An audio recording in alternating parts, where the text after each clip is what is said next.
అంటే మీ అందరికీ తెలుసు చాలా మంది దీంట్లో 80% రైతులు ఉన్నారు. ప్రభుత్వం తరఫు నుంచి 7,000 రూపాయలు ఆదాయం సుఖీభావ ఇస్తే 2,000 రూపాయలు పిఎం కిసాన్ 7,000 రూపాయలు ఇంకొక హాఫ్ అన్ అవర్లో మ్యాక్సిమం అందరి రైతులకి పడుతుంది. అన్నదాత సుఖీభావ మన ఎన్డీఏ ప్రభుత్వం రైతులకు చేయూత ఉద్దేశంతో కొత్త గొప్ప సాయం చేద్దామని గవర్నమెంట్లో ఈ పిఎం కిసాన్ అమౌంట్ వేయడం జరుగుతుంది. ముఖ్యంగా ఈ ఎన్డీఏ ప్రభుత్వం వ్యవసాయానికి సంబంధించి జనుము కానీ జీలుగా అంటే ఫస్ట్ స్టార్టింగ్లో ఉన్న వ్యవసాయం దానికి సంబంధించి ప్రతి ఒక్క రైతు భరోసా కేంద్రంలో కూడా ఇవన్నీ కూడా మనం సప్లై చేయడం జరుగుతుంది రాయితీలో. ఇదైతే నెక్స్ట్ యూరియా మీద కానీ అదేవిధంగా డిఏపీ ఎస్ఓపీల మీద సబ్సిడీతో కూడుకున్న సొసైటీలు ఇస్తాం.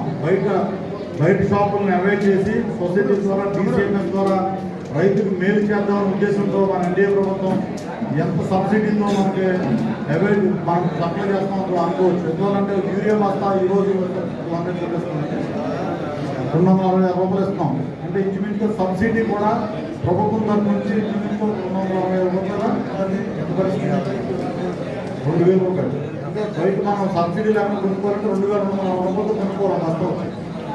అంటే చాలా మందికి తెలియని విషయం ఏంటంటే రైతు కొనుక్కునే ఎరువు మీద ప్రభుత్వం ఎంత భరిస్తుందో చాలా మంది రైతులు తెలియకపోవచ్చు.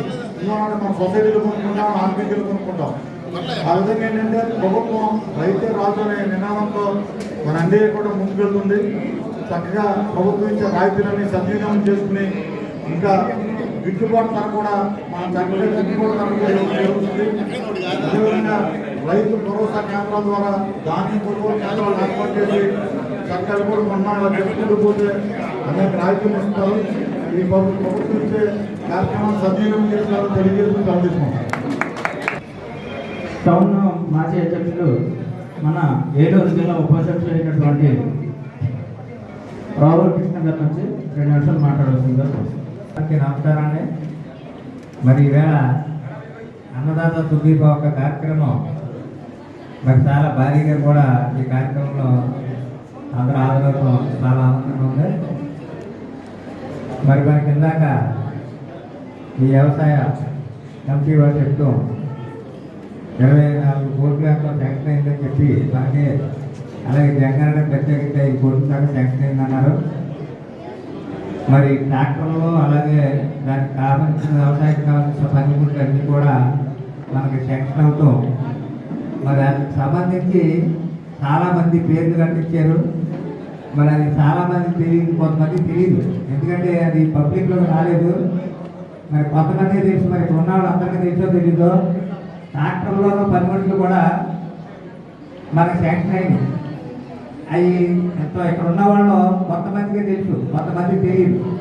ఎందుకంటే ఏదైనా కానీ గవర్నమెంట్ నుంచి వచ్చినప్పుడు అది ఎవరికైనా తెలిసినా సరే దాన్ని ప్రతి ఒక్కరికి కూడా పార్టీ నాయకులు కానీ రైతులు కానీ తెలిసేలా కూడా తప్ప కొంతమంది తెలిసి కొంతమంది తెలియకుండా ఇష్టం పేరు కట్టుకుంటూ వస్తే అది కరెక్ట్ కాదు. ఎందుకంటే దానికి దగ్గర రుజువులు కూడా ఎదురున్నాయి. ఎందుకంటే నేను మధ్య ఎమ్మెల్యే గారు ఆఫీస్కి వెళ్ళినప్పుడు అక్కడ కొంతమంది పేర్లతో లిస్ట్ వచ్చింది. ఏంటి లిస్ట్ అని చెప్పి నేను అడిగితే ఇలాగా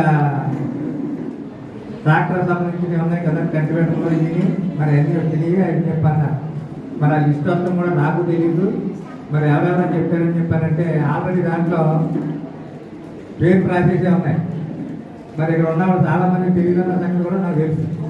మరి దాన్ని మనం కూడా ఏంటంటే పబ్లిక్లో వస్తే ఎక్కువ కొంతమంది రైతులు దాన్ని ఉన్నవాళ్ళు ఉంటారు, వాళ్ళకు కూడా మనం ఉపకారం చేసుకోవాలని చెప్పి మరి దాంట్లో తెలియపరిచి సెలవు వచ్చాయండి.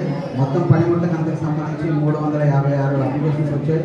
ప్రతి రైతు కూడా ఆన్లైన్లో అప్లై చేసుకోవడం జరిగింది. మనకి బడ్జెట్ ఇచ్చినంత ప్రకారం మనకు అలాట్ చేసిన పనిముట్ల ప్రకారం మాత్రమే లాటరీ ద్వారా ఇవ్వడం జరుగుతుంది. ఇది ఈ నెల ఈ వారం చివరిలో కానీ వచ్చే వారం